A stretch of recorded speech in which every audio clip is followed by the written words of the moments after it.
그러므로 내가 이것을 말하며 주 안에서 증언하노니 이제부터 너희는 이방인이 그 마음에 허망한 것으로 행함같이 행하지 말라. 그들의 총명이 어두워지고 그들 가운데 있는 무지함과 그들의 마음이 굳어짐으로 말미암아 하나님의 생명에서 떠나 있도다. 그들이 감각 없는 자가 되어 자신을 방탕에 방임하여 모든 더러운 것을 욕심으로 행하되 오직 너희는 그리스도를 그같이 배우지 아니하였느니라. 진리가 예수 안에 있는 것 같이 너희가 참으로 그에게서 듣고 또한 그 안에서 가르침을 받았을진데 너희는 유혹의 욕심을 따라 썩어져가는 구습을 따르는 옛사람을 벗어버리고 오직 너희의 심령이 새롭게 되어 하나님을 따라 의와 진리의 거룩함으로 지으심을 받은 새 사람을 입으라. 그런즉 거짓을 버리고 각각 그 이웃과 더불어 참된 것을 말하라. 이는 우리가 서로 지체가 됨이라. 아멘. 네, 귀한 찬양 감사드립니다. 우리 호산나 찬양제 때 통해서 하나님께서 놀라운 또 영광을 받으시고 우리 안에는 또 큰 은혜가 있음을 믿습니다. 오늘 우리 주일 예수 그리스도 안에서 우리 함께 모여서 예배함이 기쁨입니다. 오늘 예배를 통해서 우리의 영혼이 회복되고 삶이 회복되는 역사가 있기를 축복합니다. 제가 매화교회에 와서 새벽 예배 자리에 나와서 기도할 때마다 느끼는 것이 하나가 있습니다. 매화교회가 처음 여기에 세워지면서 계속해서 기도가 이어져 올 때 그 기도의 그 중심이 이 새벽 예배 기도의 자리겠구나, 그런 생각이 들었습니다. 성도의 눈물의 기도가 쌓인 곳이 바로 이 자리겠구나, 그런 마음이 들면서 하나님께서 매화교회에 그 첫 마음 회복할 것에 관해 도전을 주신다. 모든 일에 주님 앞에 기도로 나아갈 것에 관해 도전의 마음을 주신다. 그런 생각이 들었습니다. 여러분, 우리가 주님께서 세우신 교회 공동체라고 우리가 믿는다면 주님의 마음을 깊이 구하며 나아가야 될 줄로 믿습니다. 그래서 항상 예수님이 주인 되시고 왕 되신 교회, 건강한 교회 공동체로 우리가 함께 세워나가면서 기도하기를 원합니다. 여러분, 첫 마음으로 돌아간다, 첫 사랑으로 돌아간다, 이 일은 정말 가슴 벅찬 일입니다. 그렇기 때문에 많은 그리스도인들이 초대교회로 돌아가자, 이런 말을 많이 사용합니다. 신앙의 순수한 시절로 돌아갔으면 하는 마음이 있는 거죠. 그런데 이 말은 다소 문제가 있는 표현이기도 합니다. 왜냐하면 초대교회로 돌아가자는 것이 무엇을 의미하느냐, 이것을 잘 생각하지 못하고 그냥 이 표현만 쓰면 문제가 될 수 있기 때문에 그래요. 초대교회의 삶의 자리는 우리가 겪고 있는 삶의 자리와는 전혀 다른 그런 상황이었습니다. 사회적으로나 역사적으로나 문화적으로나 전혀 다른 삶의 상황이기 때문에 그런 거죠. 여러분, 하나님의 말씀은 우리의 삶의 현실과 맞닥뜨리면서 아주 역동적인 힘을 발휘하게 됩니다. 생명을 살리는 역사가 일어납니다. 그러니까 우리가 초대교회로 돌아가자, 이런 말을 사용할 때 그 당시의 현실의 문제들, 그리고 지금 우리의 현실의 문제들 정확히 인식하고 나아가야 한다는 거예요. 정말 초대교회의 그때의 현실, 초대교회로 돌아가자는 말이 의미가 있으려면 우리의 삶의 경험, 현실을 정확하게 읽어내고 그 속에 부어주시기 원하시는 하나님의 마음을 분별할 때 의미가 있는 겁니다. 그래서 오늘 여러분 잘 기억하십시다. 초대교회가 경험했던 예수님을 따르는 삶, 그 삶의 역동성을 우리 삶의 현장에서 우리가 살아내는 한에 있어서 초대교회로 돌아가자는 말이 진짜 의미가 있구나, 이것을 우리가 기억했으면 합니다. 요즘 한국 사회에서 교회는 환영받지 못하고 있습니다. 사회 속에서 공공성을 상실하고 사회 속에서 감당해야 할 책임을 주도적으로 짊어지는 역할, 그 자리 제대로 하지 못하니까 외면당하는 거죠. 사랑하고 섬기는 일의 최전선에서도 교회가 무기력할 때가 많습니다. 예전에는 교회가 사회의 책임적인 역할, 지도력을 발휘하는 일에 참 앞장을 섰는데 지금은 거의 존재감을 잃어버리고 있습니다. 많은 사회 사람들이 교회도 이기적인 집단이 아니냐 이런 비난을 할 때가 있죠. 너무나 가슴 아픈 일입니다. 여러분, 그런데 초대교회 공동체 처음 예수님을 따랐던 그러한 무리들을 보면 초대교회의 모습은 이렇습니다. 비밀스러운 모임을 가질 수밖에 없었어요. 예배 장소를 표시하기 위해서 문기둥에다가 살짝 물고기 모양을 그려 놓았습니다. 예배 장소를 알리려는 거죠. 위험을 무릅쓰고라도 예배드리기를 갈망했습니다. 가난한 사람들 먹이기 위해서 공동 식사를 계획하고 실천을 했어요. 한 사람을 섬길 수 있다면 그것이 귀하다고 여기고 공동 식사로 그들을 품어낸 겁니다. 여러분, 그 당시에 세례받는다는 것은 완전히 새로운 삶을 결단하는 것이고 살아가는 것이었어요. 로마 제국이란 사회에서 정말 하나님 나라의 평화를 가지고 사는 삶을 의미했습니다. 처음 기독교인들이 노숙인들을 받아들입니다. 근데 노숙인들을 받아들이니까 고약한 냄새도 나고 모임 예배가 처음에는 엉망이 된 것 같았을 때 그들은 끝까지 그들을 품고 환대했어요. 그리고 그리스도인들, 그 당시의 그리스도인들, 자신의 필요보다 더 많이 갖는 것, 그래서는 안 되지. 이게 너무나 당연한 생각들이었습니다. 여러분, 이 모든 것들이 그리스도인들에게, 그 당시의 그리스도인들에게 기쁨이 되었어요. 모두에게 기쁨이 되었습니다. 여러분, 그러니까 한번 생각해 보는 겁니다. 첫 그리스도인들의 이 삶의 모습들이 우리 교회에서 사라지고 있지 않은지 점검해 보는 겁니다. 우리가 진짜 초대교회로 돌아가자 한다면 우리가 살펴야 할 것들이 많습니다. 우리가 오늘 예배드릴 수 있는 이곳에 모였습니다. 우리에게 예배드릴 수 있는 자유가 있고 이렇게 아름답고 안전한 공간이 있습니다. 그런데 우리가 이렇게 예배할 수 있다는 것이 더 이상 감사의 조건이 아닐 때가 많아요.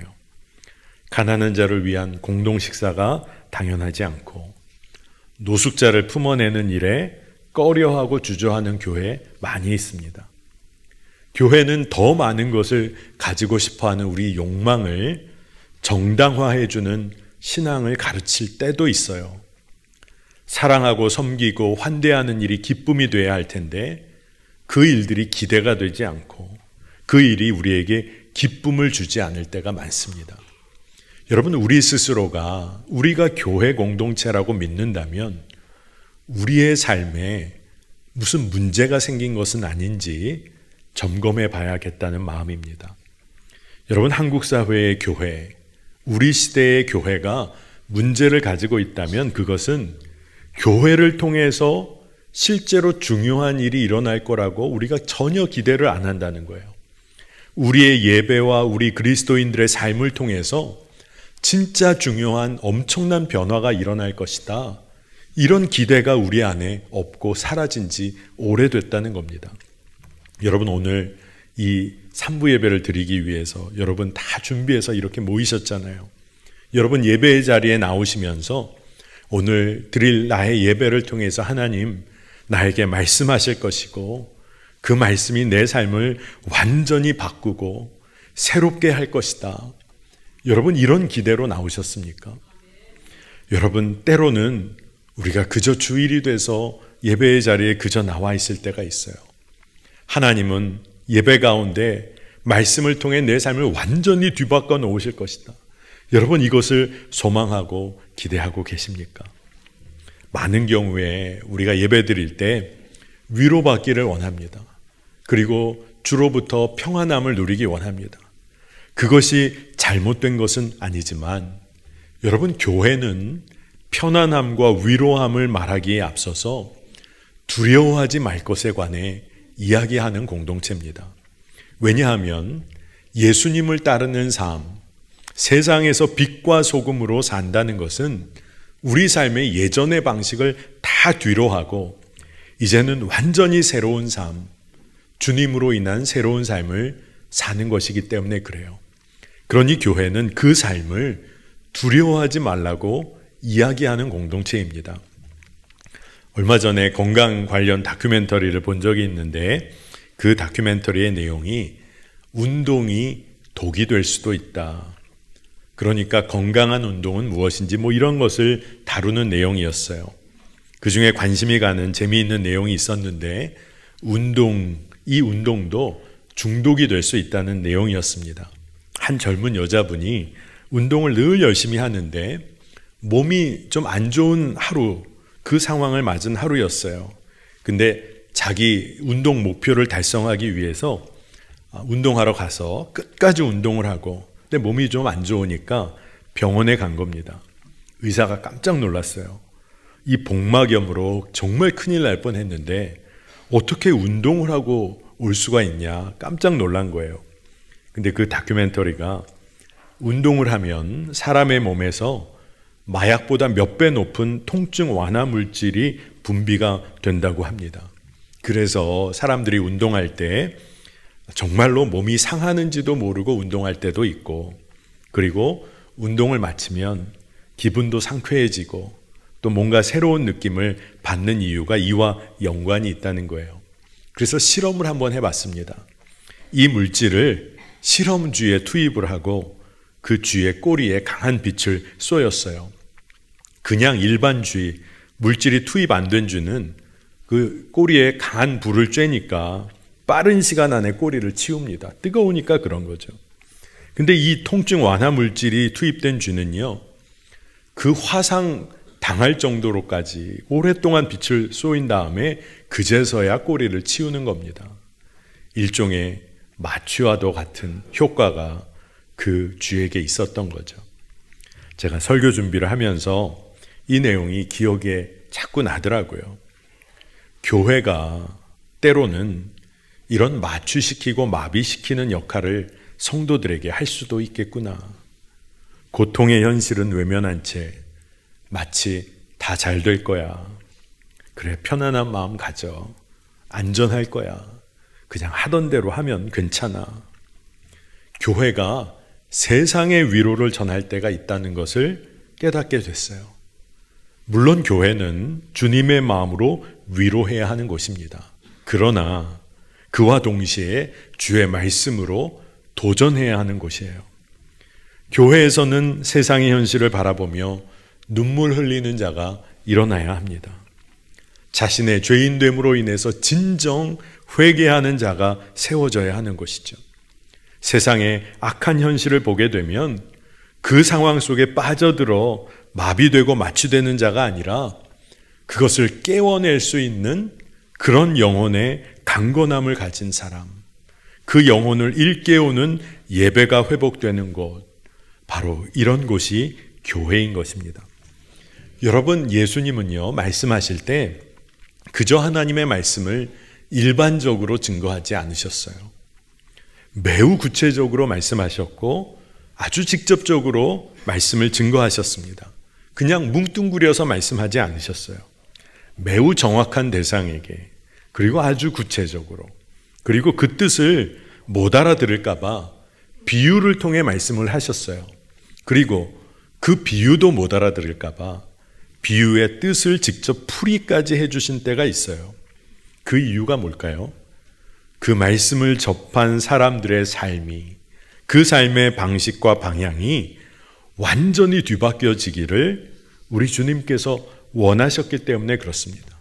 그런데 교회와 그리스도인들이 주님의 말씀 앞에 설 때 우리는 때로 이럴 때가 있어요. 남의 이야기 듣는 것처럼, 제3자가 말씀을 듣는 것처럼 머리로만 이해할 때가 있음을 봅니다. 그러나 교회를 통해서 하나님은 우리에게 말씀을 주시고 우리 삶에 놀라운 변화를 요청하세요. 여러분 한번 생각해 보시기 바랍니다. 예수님이 진짜 여러분에게 직접 말씀을 허락하신다면 여러분은 끝까지 지금까지 붙잡고 내가 사랑했던 그것일지라도 여러분, 여러분의 그 모습 지금 버릴 수 있으시겠습니까? 예수님이 말씀하신다면 말이죠. 여러분, 교회 공동체를 통해서 우리는 고통받는 이들 위로합니다. 하지만 고통받는 이들을 위로할 뿐 아니라 그들이 믿음의 도전을 할 수 있도록 또한 도와야 하는 것입니다. 우리 삶도 마찬가지죠.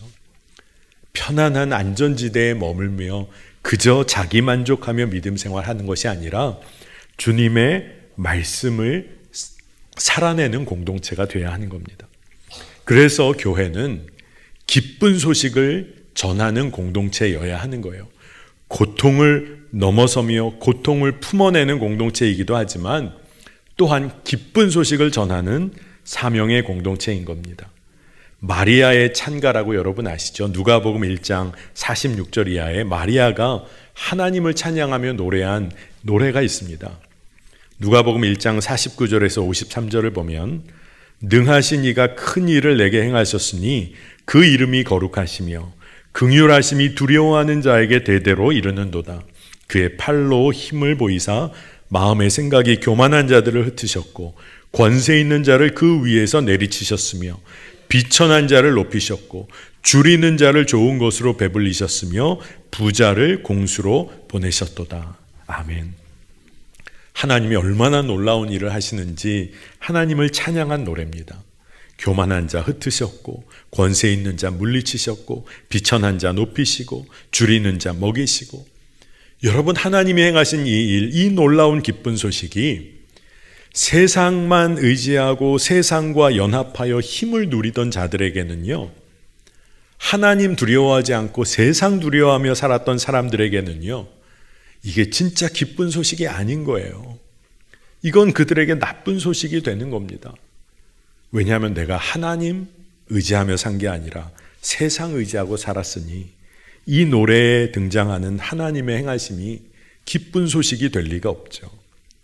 여러분, 그래서 우리가 오늘 점검해야 하는 겁니다. 이 마리아의 찬양, 이 노래가 우리에게도 진짜 기쁜 소식인가? 우리에게 진짜 기쁜 소식인가? 물어야 하는 것입니다. 여러분, 그렇게 이 기쁜 소식을 세상에 전하는 자들의 삶은 마치 풍랑 위를 걷는 것과 같습니다. 여러분, 복음서에 보면 예수님과 배에 올랐던 제자들이 풍랑을 만났을 때 이야기가 있습니다. 예수님이 풍랑을 꾸짖어 잠잠케 하셨죠. 이 사건 속에서 예수님이 권세 있으신 분이다. 이것도 중요한 초점입니다. 하지만 진짜 초점은 예수님과 함께 동행하는 삶에는 언제나 풍랑을 경험하게 된다는 그런 이야기예요. 그러니 문제는 그것을, 풍랑을 두려워하지 말아야 한다는 것입니다. 풍랑을 두려워하지 않고 주님과 동행할 때 주님께서는 그 풍랑을 잠잠케도 하시고 그리고 주님을 신뢰하는 삶으로 우리를 이끄신다는 거예요. 여러분, 풍랑을 두려워해서는 안 됩니다. 저는 오늘 꿈을 꾸기를 원합니다. 오늘 매화교회 모든 성도들과 함께 꿈을 꾸기를 원합니다. 지금 한국 사회에서 누가 교회가 이 시대의 소망이고 누가 교회가 병든 한국 사회를 변화시킬 주체라고 생각하겠습니까? 그런데 저는 이곳에 모인 우리 매화교회 성도가 이 땅을 변화시킬 소망의 근거임을, 교회가 소망의 근거다, 이것을 선포할 수 있는 성도들 되기를 원합니다. 여러분, 우리가 어떻게 그럴 수가 있습니까? 답은 너무나 단순하고 명확합니다. 예수님을 따르는 삶입니다. 정형화된, 공식화된 신앙 교리가 아니라 삶으로 말씀을 사는 거예요. 삶으로 진리를 살아내는 겁니다. 공동체가 함께, 교회 공동체가 그 일을 하는 거예요. 여러분, 기존의 것들을 뒤집어 엎을 수 있는 힘이 복음에 있습니다. 복음을 살아내는 자의 삶이 변화가 있어요. 그래서 예수님께서, 여러분, 복음서의 말씀을 보면 예수님이 정말 많이 하신 말씀이 있어요. 그것은 뭐냐 하면 두려워하지 말라. 이 말씀을 예수님이 엄청 많이 하십니다. 왜 그럴까요? 이 세상 가운데 주님의 빛과 소금의 역할을 감당하며 세상으로 나아가는 주님의 자녀에게 주님은 말씀하고 싶으신 거예요. 두려워 말라. 내가 너와 함께 한다. 두려워 말라. 이게 엄청나게 예수님이 강조해 주신 말씀입니다. 두려움 없이 주님을 사랑함으로 우리가 주의 길을 걸어야 하는 겁니다. 언더그라운드 교회라는 책을 쓴 로빈 마이어스 목사님, 또 신학자이기도 한 이분이 예수님에 관한 재미있는 성경 구절 하나를 소개하세요. 그냥 성경 구절입니다. 마가복음 3장 21절에 예수의 친족들이 듣고 그를 붙들러 나오니 이는 그가 미쳤다 하밀러라. 주변 사람들이 예수님 하시는 거 보고 미친 사람 아닌가 막 이렇게 여기고 쳐다본 겁니다. 그러니까 예수님 가까운 친족들, 주변 사람들이 예수님이 혹시나 무슨 일 하시나 말리러 온 거예요. 여러분 자라나실 때 여러분 부모님이나 주변 사람들이 여러분 많이 말리셨습니까? 어떠셨는지 모르겠어요. 근데 오늘 성경에 그런 얘기가 기록되어 있는 거예요. 여러분, 교회는 예수님을 찬양하고 예배하는 공동체입니다. 분명하죠? 근데 그와 더불어 이 마이어스라는 목사님은 무슨 얘기를 하냐 하면 예수님이 그 당시 미친 사람 취급을 받았던 그 삶의 방식과 그 일을 따르는 일에도 우리 교회가 관심을 가져야 한다는 거예요. 이 말이 뭡니까? 예수님이 그 당시 버림받고 무시당한 사람들과 함께 하셨잖아요. 그들과 밥도 먹으셨잖아요. 그들을 사랑하고 붙잡으셨잖아요. 부정한 자를 정결케 고치셨잖아요. 사람들은 그런 일들 미친 일이라. 근데 우리는 그 일에 관심을 가져야 한다는 겁니다. 마이어스라는 목사님이 예수님을 이런 식으로 묘사했어요. 여러분, 이 마이어스 목사님의 이야기가 맞는 말인지 틀린 말인지 한번 들어보시기 바랍니다. 좀 외람된 표현 같기도 하지만 예수님은 집 없이 떠도는 방랑교사, 순회 설교가였다. 집이 없으니 노숙자이기도 했다.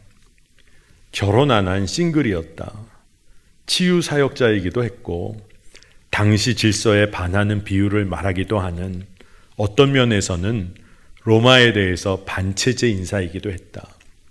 그런데 예수님은 예언자적 전통 속에서 고난받는 메시아였다. 이렇게 이야기를 하는 겁니다. 고난과 떨어질 수 없는 분이 우리 주님 예수님이세요. 예수님이 걸으신 길, 지배적인 사회 문화와는 전혀 다른 길이었습니다. 여러분 생각해 보세요. 예언자가 누굽니까? 우리가 듣고 싶은 이야기 해주는 사람이 예언자가 아니라 들을 필요가 있는 이야기를 해주는 사람이 예언자입니다. 그러니까 예수님은 우리가 들어야만 하는 이야기를 늘 해주셨어요. 그러니 그 예수님을 따르는 공동체, 진짜 처음 예수님을 따랐던 공동체가 무엇을 했는지, 그들의 행동이 어떤 의미를 가졌는지를 우리가 정말 마음에 새긴다는 의미에서는 초대교회에 우리가 관심해야 하는 것입니다. 여러분, 예수님을 여러분 제대로 알기 원하십니까? 그 유일한 길이 있어요. 예수님을 따르는 겁니다. 그걸 통해서 예수님을 알 수 있어요. 예수님 말씀대로 살아봐야, 예수님이 가신 길을 걸어봐야 하나님의 마음을 정확히 알게 되는 겁니다. 그 길을 걸어봐야 그 사람만이 배울 수가 있는 거예요. 정말 화려하고 맛있는 음식이 앞에 놓여 있습니다. 그 음식을 본 사람이 아니라 먹어본 사람이 음식에 관해 말할 수 있는 거죠. 정말 좋은 책 한 권이 있어요. 책 소개를 써놓은 짧은 글을 읽은 사람과 그 책을 처음부터 마지막까지 독파한 사람이 얻는 교훈은 완전히 다른 것이죠. 여러분, 돕고 섬기는 일에 모금에 참여하기도 하고 헌금하기도 하는 일 귀합니다. 하지만 정말 돕는 현장에 가서 주의 손과 발이 되어 헌신하고 섬겨본 사람, 그 경험이 있는 사람은 삶이 바뀝니다. 여러분 진짜 그렇다는 것을 알잖아요. 초대교회가 처음 300여 년 동안 아주 급성장을 하게 됩니다. 근데 놀라운 것은 어렵고 힘들고 병든 사람들, 정말 낙심한 사람들 안에서도 기독교가 부흥했지만, 특별한 것이 도시 지역에서도 사회 신분이 높은 사람들 가운데서도 기독교가 급성장을 한 거예요. 그래서 그 당시 사회 상황을 연구하기 위해서 사회학자인 로드니 스타크라는 사람이 분석을 합니다. 연구를 해요. 그리고 결론을 내리기를, 그 당시에 많은 종교, 다른 종교와 철학들과 기독교가 경쟁해서 교리가 우월하고 신학이 매력적이어서 이렇게 된 것이 아니라, 기독교인들, 그리스도인들은 뚜렷하게 다른 대안적인 삶의 방식, 전혀 다른 삶을 살았기 때문이라고 분석을 한 겁니다. 그 당시에 전염병이 돌면 대부분의 사람들은 마을과 도시를 버리고 도망을 갔어요. 전염병 피해야 되니까. 근데 예수 믿는 그리스도인들 마을과 도시에 남아서 병든 자를 간호해 줍니다. 로마 사회에서 어린아이가 태어나면 아이가 강한지부터 살펴보는 겁니다. 병이 들거나 약한 아이는 영아를 살해하는 사회 관습이 있었다는 거예요. 자녀를 살해한다, 상상하기 어렵잖아요. 근데 그 당시에 여자아이나 약한 자녀 살해하는 관습이 있었다는 겁니다. 기독교인들이 철저하게 이것을 거부했어요. 이방인들과 결혼을 그리스도인들이 허용합니다.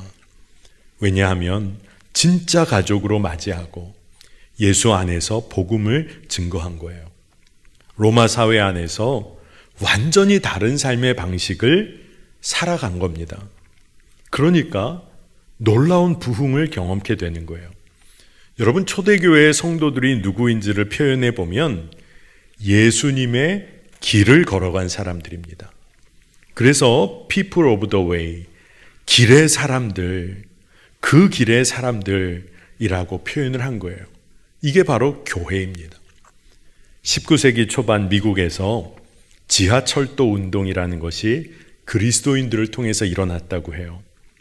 철도 용어인 역이나 차고지 이런 말을 이용해 가면서 자유를 찾아 탈출한 노예들을 그들에게 쉴 곳, 먹을 곳을 찾도록 도와준 운동이라고 합니다. 이 일의 핵심 운영자들을 역장이라고 불렀고, 돈을 기부하여 후원한 사람들을 주주라고 불렀다고 해요. 그리고 노예들을 한 역에서 다른 역으로 이동시키고 탈출시키는 일을 맡은 이들을 차장이라고 불렀답니다. 그래서 이 일을 이루어가면서 더 커진 역에서는 부자와 가난한 자들 함께 서로 먹고 환대하고 섬기고, 또 낯선 이들, 외국인들 돌보기 위해서 온갖 위험 개인들이 다 감내하고, 불의한 일들로부터 약자들, 노예들 보호하기 위해서 평화적인 방법으로 저항을 했던 이들이 다 그리스도인들이었다는 거예요. 여러분, 이들이 소망한 것은 여러분 개인적인 구원으로 천국행 티켓을 얻는 것이 아니었어요. 그들을 하나로 묶어준 것은 교리나 신조가 아니라 오히려 나사렛 예수 그리스도, 그의 생애와 죽음과 부활 속에서 하나님께서 모든 것을 바꾸셨고 회복시키셨다. 이 믿음 하나 때문이었어요. 하나님의 사랑이 하나님의 백성의 삶을 온전히 바꾸신다. 이 믿음을 그들이 갖고 있었다는 거예요. 여러분, 예수님을 믿는다, 성도가 된다는 것은 무슨 의미입니까? 예수의 삶과 죽음과 부활에 담긴 진짜 소망을 품는 거예요. 그리고 그 소망으로 이 땅을 사는 겁니다. 하나님의 나라를 이 땅에서부터 사는 거예요. 죽어서 천국 가는 것만 바라보는 게 아니라 이 땅에서 천국을 누리며 사는 겁니다. 그러니까 교회는 강력한 명령을 받는 곳이 됩니다. 하나님 사랑하라. 이웃을 사랑하라. 교회를 통해서 우리는 늘 예수 그리스도의 부르심을 받습니다. 나를 따르라. 두려워하지 말라. 이 부르심이 늘 끊이지 않는 교회가 저는 건강한 교회라고 믿습니다. 저는 매화교회가 이 길을 걷기를 기도하고, 또한 그 길에 들어서는 믿음의 도전을 우리가 함께 하기를 원합니다. 이미 매화교회가 그런 일을 하고 있어요. 열방과 나라와 민족 위에 기도하고 있고, 선교 완성을 위해 기도하며 선교사님들 후원하고 있고, 미자립교회 섬기고 다음 세대 일으키는 일에 마음 쏟고, 지역사회에 어려운 이들 섬기고 있습니다. 그런데 주님께서는 더 깊은 믿음의 길로 나아가라 우리를 부르십니다. 예수님은 우리 삶의 예배의 대상이시죠. 분명한 예배의 대상이십니다. 그와 동시에 우리 삶의 본이 되어 주시는 거예요. 그러니까 진짜 예배를 드린다는 의미는 뭡니까?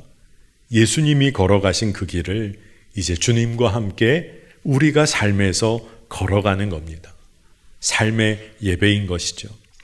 에베소서 4장 22절에서 24절, 너희는 유혹의 욕심을 따라 썩어져가는 구습을 따르는 옛사람을 벗어버리고 오직 너희의 심령이 새롭게 되어 하나님을 따라 의와 진리의 거룩함으로 지으심을 받은 새 사람을 입으라. 아멘. 교회가 교회되는 길입니다. 예수 그리스도로 새 옷을 입는 거예요. 예전의 삶의 방식 다 버리고 이제 처음에는 힘겹게 보이지만 믿음으로 기쁨으로 주님과 그 길을 걷는 겁니다. 여러분, 교회가 예수님의 길을 걷는 것을 통해서 하나님의 자녀됨을 확증할 수 있는 겁니다. 여러분, 진짜 그런 거예요. 그러한 교회로 살아가는 것이 예수 운동이라고 믿습니다. 여러분, 예수 운동이 뭘까요? 예수님 말씀대로 살아가는 운동인 거죠. 믿는 자들이 한번 해볼까 이런 게 아닙니다. 예수님 따르는 삶은 우리의 생명과 직결된 거예요. 선택사항 아닙니다. 필연적인 삶의 방식인 거예요. 에베소서 4장 20절, 21절 보니까 오직 너희는 그리스도를 그같이 배우지 아니하였느니라. 진리가 예수 안에 있는 것 같이 너희가 참으로 그에게서 듣고 또한 그 안에서 가르침을 받았을진데. 이 말씀은 뭐냐면 너희가 세상 방식대로 예수님 따르는 거 이런 거 배운 거 아니다.